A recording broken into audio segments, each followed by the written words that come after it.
The Philosophy of Nature. The second part of the Encyclopedia of the Philosophical Sciences in outline. Introduction. Edition. It can perhaps be said that philosophy in our time enjoys no particular favour or affection. It is at least no longer recognised as the foundation which must constitute the indispensable introduction to all further scientific and vocational education. It may be certainly accepted as indisputably true, however, that the philosophy of nature in particular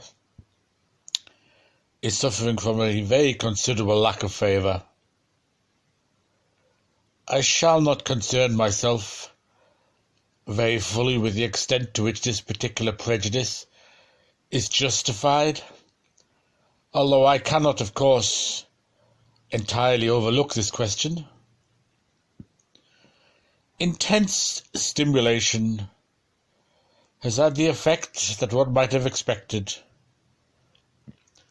and looking at the way in which the idea of the philosophy of nature has exhibited itself in recent times, one might say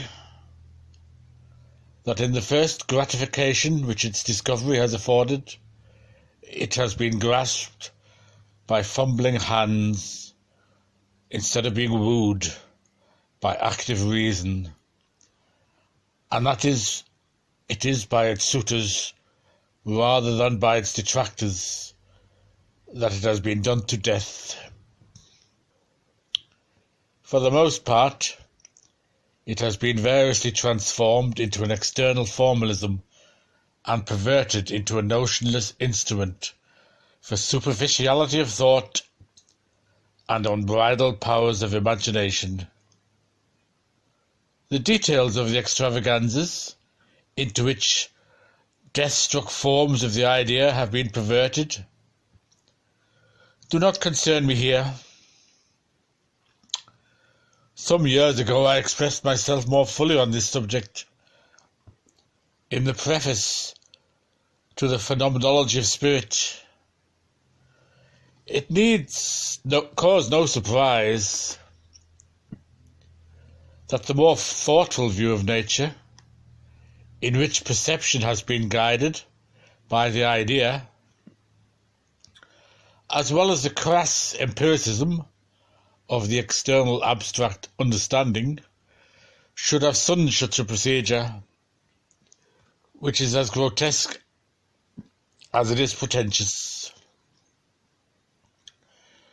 Crude empiricism and travestied thought forms, capriciousness of fancy, and the flattest methods of proceeding, according no superficial analogy, have been mixed into a complete chaos, and this stew has been served up as the idea, reason, science, divine perception. A complete lack of system and scientific method has been hailed as the very peak of scientific accomplishment. It is charlatanry such as this, and Schelling's philosophy is a prime example of it, that has brought the philosophy of nature into disrepute. To reject the philosophy of nature outright because of such bungling and misrepresentation of the idea is quite another matter, however. Those possessed by a hatred of philosophy have often welcomed its misuse and perversion, which they have used in order to bring the science itself into discredit, and out of their established rejection of what is bogus, to fabricate nebulous evidence of their having called philosophy itself in question. Bearing in mind the present prejudices and the widespread misunderstandings of the philosophy of nature, it might seem appropriate to begin by evincing the true notion of this science. The initial opposition we encounter is to be regarded as accidental and superficial, however, and all that entails may be left on one side without much more ado. Dealing with it would tend to involve polemics and would not be gratifying. What might be learnt is partly subsumed under the science itself, and would not be so instructive as to justify reducing still further the already limited space available for the wealth of material to be dealt with in an encyclopedia. We shall therefore content ourselves with what has already been said. It can serve as a kind of protest against this manner of thinking, and as an assurance that such philosophizing about nature, which often glitters and entertains, which will always thrill and astonish, and which may well satisfy those daring enough to follow the brilliance of a flare dropped into the philosophy of nature, if it obviates the need for thought, it is not to be expected from this presentation. What we are engaged in here is not a matter of imagination and fantasy. It is the matter of the notion and of reason.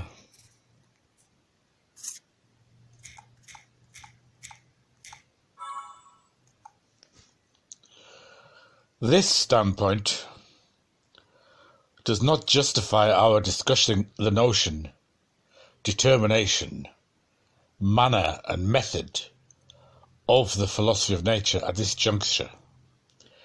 It is fitting, however, that the treatment of a science should be preceded by the determination of its position, purpose and content, and the way in which the content is to be regarded.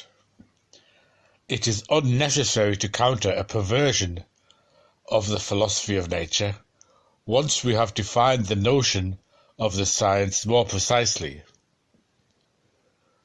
The science of philosophy is a sphere, and each member of the sphere has its antecedent and sequel, so that the philosophy of nature appears only as one sphere within the whole of the encyclopedia.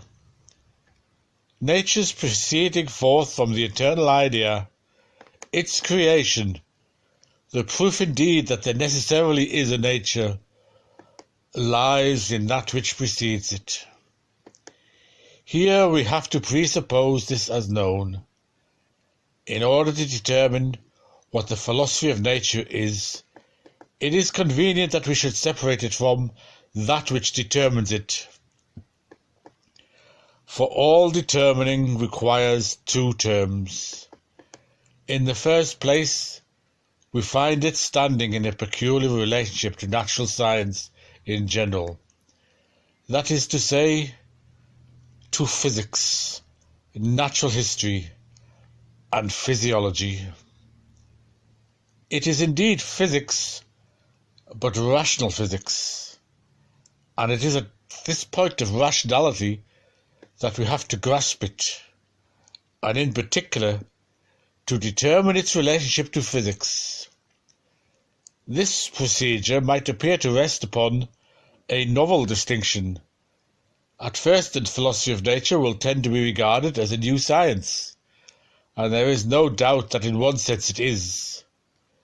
In another sense it is not, for it is as old as the observation of nature. It does not differ from this observation, and thus has traditions more ancient than those of physics, which in Aristotle, for example, is much closer to a philosophy of nature than it is today. It is only in recent times that the two have become separated. The separation is already apparent in Wolff's philosophy, where the science of cosmology, which is supposed to be a metaphysic of the world of nature, but which confines itself to completely abstract determinations of the understanding, is distinguished from physics. This metaphysics was certainly further removed from physics than what we now know as the philosophy of nature. The first thing to be noticed about this distinction between physics and the philosophy of nature, and the mutual determination which exists between them, is that they are not so widely separated as they might seem to be at first. Physics and natural history